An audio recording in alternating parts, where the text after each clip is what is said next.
So a lot of people really think the Hope's Corner is about the food, and it's not. It's really about the dignity.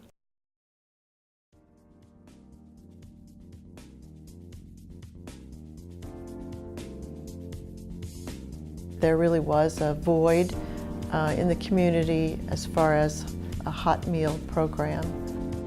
My name's Leslie Carmichael. I'm president of the board of directors for Hope's Corner. I've been involved in Hope's Corner since the beginning.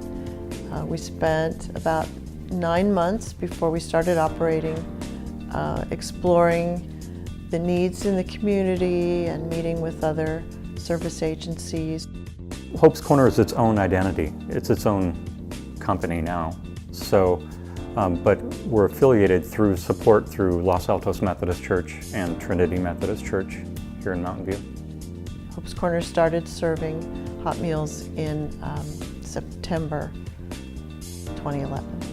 In the early days, there was under maybe 20 to 25 people that were here for 2 hours, and we just didn't know what to think. Now it's 4.5 years later, we have served 300 people some days, but typically we serve 250 in that range.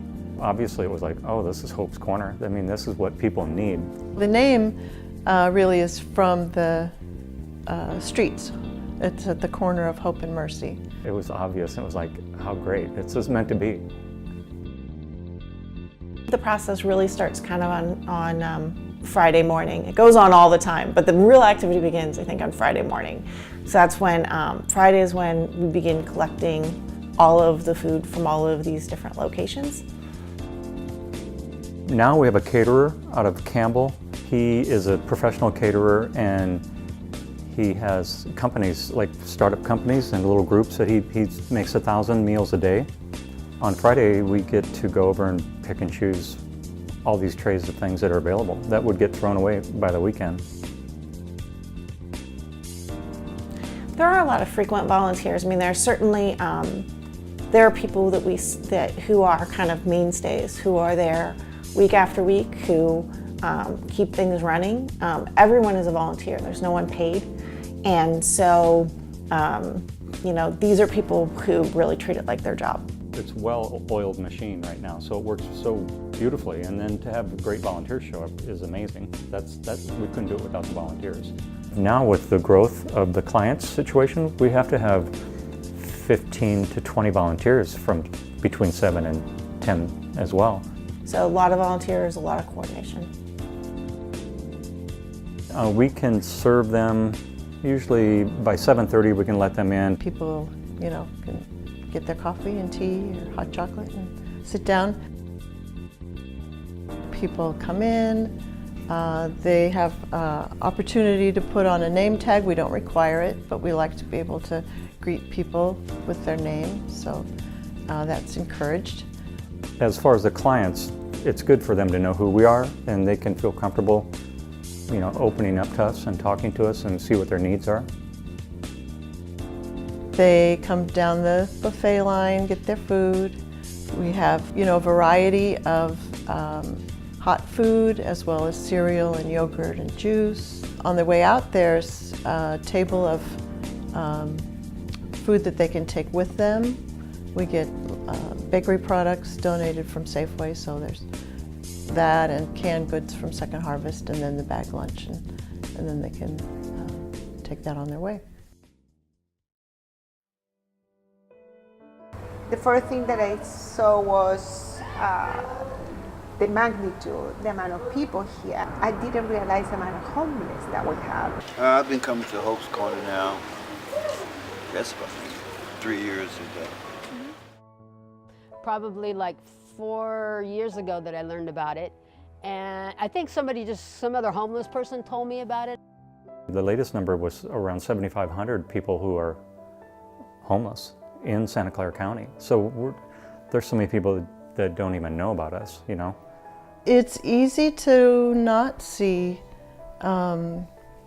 people in our community who are homeless or low income. It's easy for people to become invisible, and for us to think that Silicon Valley is all about all of the affluence. And it's really not. It comes at a cost. It's a shame. I mean, all these giant companies, they're like 5 minutes from here, and we have hundreds of people hungry. They literally are, right here in our neighborhood.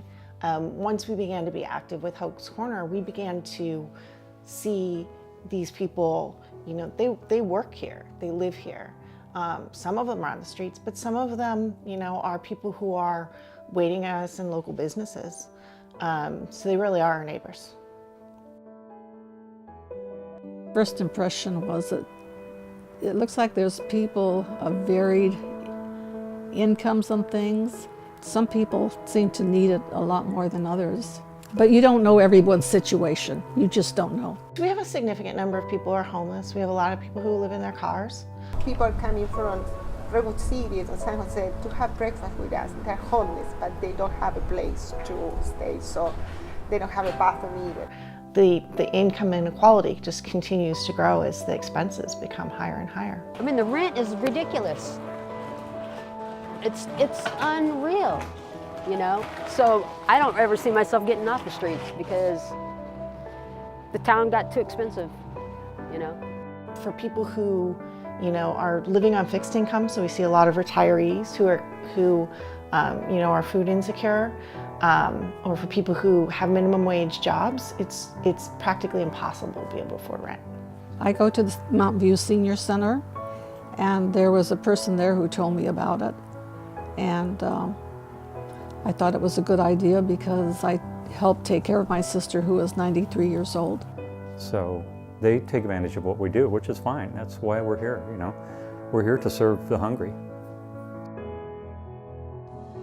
We do collaborate with several other organizations, and I think that's also an important part of the kind of fabric of the community.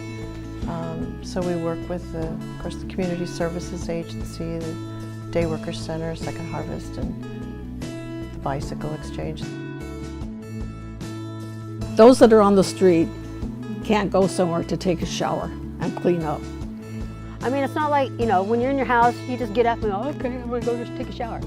But when you're homeless, you gotta drag stuff with you. I had to go all the way up to Palo Alto to get a shower at like 5 in the morning. We added two beautiful shower facilities with a changing area so that people have a really nice, clean place where they can take their time. They get about 15 minutes, which is a luxury to them.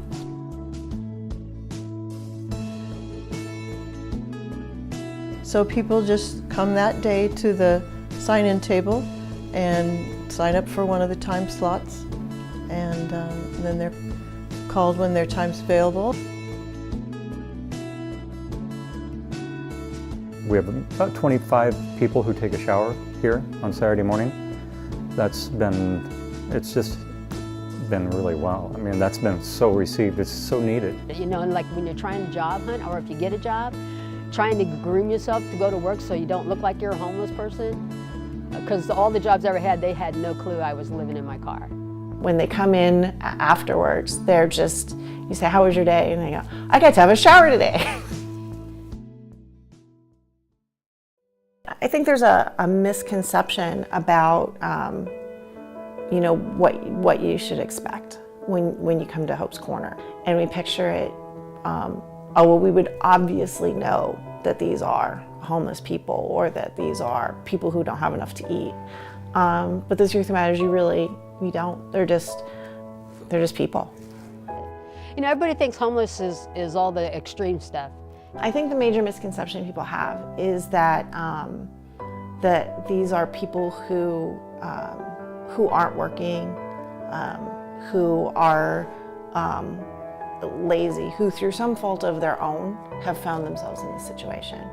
And it's really not. There's a variety of homeless people, just like there's a variety of dwellers, okay? Everybody's different levels of how they carry themselves. We do see some people who, probably have mental health issues, who may have some other problems, but certainly no one who asked to be in this situation. Because it's really tiring to be out in the streets, you know, because it's a downer thing when you think about it, you know. You're just on the go all the time. You have to roam around all the time. It's kind of a crazy way to live. I don't think they want to be invisible, but I think what happens is they know that, or they sense that people don't want to see them. For myself, okay, like it's a very isolated, alone feeling, even though you're around people. You figure, okay, well, they're living in some kind of house or apartment or something, you know, and they're spending money, you know, and they're laughing, they're smiling, they're with friends, they're with their family, they're whatever, you know, and you're just kind of, I'm around all these people, but I don't really know them, and I don't have that life, you know. I have a minimal existent kind of thing, and I'm, you know, they don't know it, but I'm on the streets, and my attitude is, yeah, I'm homeless, but I'm trying to hold on to the life I once had a little bit. My relation with the homeless, it's very powerful because of people like you and me, but they happen to be in a situation, it's terrible. We form a lot of bonds with the people who come in because we see them every week and we begin to know them. It's dangerous what they do, and sleep anywhere they can sleep. You know, some of them have their little camps or whatever, but it's still not safe. You know, so I think about it often, how to do what they do. They're strong people, very strong people. So people come every week and they know each other. And so they come in and it's a place to have coffee and socialize and be accepted, no matter what. And that's really more important than the food. There is a saying in Spanish that when you have food, you say, pancita llena, corazón contento, which means full tummy, happy heart. More than anything, we've created a community and a friendship and a trust and a relationship. One day, a guy left and he's looking at me and he's going, see you next weekend, you know, and I just said, you know what, I'm going to be here next weekend. I wasn't supposed to, I wasn't signed in. I just thought to myself, I got to be here. That means they actually, you know, taking time, you know, putting everything else aside to come and hang out with people that you know, less fortunate than they are. Part of what we want to do is help build community and get to know people and give them a place where they can feel welcome and relaxed. It's very much a judgment-free zone. So the people who come to volunteer interact with the guests really freely. And it's a lonely world out there, you know, so when they come here, they know that they're going to see the normal volunteers that were always here, and then they sit and they start to open up to you. When you see these people from week to week, you really do start to form a bond with them. It just fills my heart, you know, because you're one-on-one with these folks, you know, and you get to know them, and they're not bad people. So that's the thing. Once you get to know them, they're normal folks that just have a difficult time. It's been a good experience, and the people around here have been real helpful and real generous and kind, and they provide all the services that you need, and I don't have any problems with it.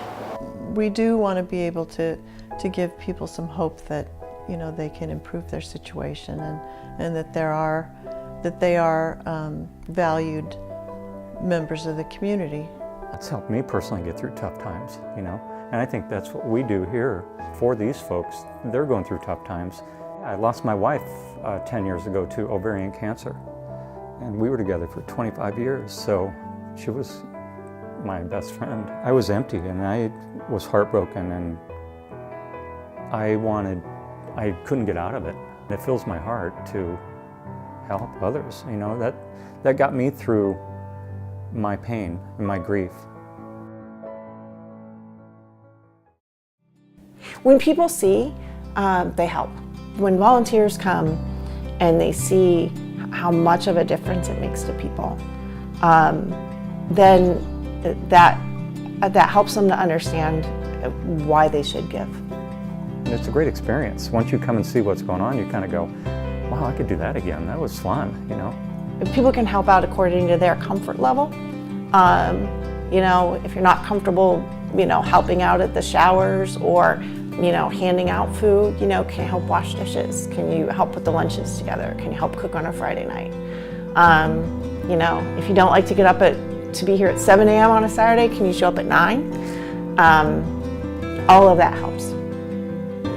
I wish more people knew what good they are doing, because it isn't only for the ones that are out on the street, because they are helping probably some people like me, they don't know it. Well, we have flyers. A lot of it's word of mouth. That's really it. When I see someone standing on a street with a sign looking for anything, water or money or food, I always give them a Hope's Corner flyer and say, come see us. Get on the El Camino bus and it takes you right where we are. If you're looking for something that we cannot offer, we can refer you. We can tell you where to go. We're here, you know, we're not intimidating. We're here to help you and serve you and give you 2 hours of, you know, care. A different way to help. But I think it's important to have some love for your community. Appreciate what you have, honor what you have, and give back. If somebody can, you know, give just even a small amount, that makes a difference. The door is open. The door is open always.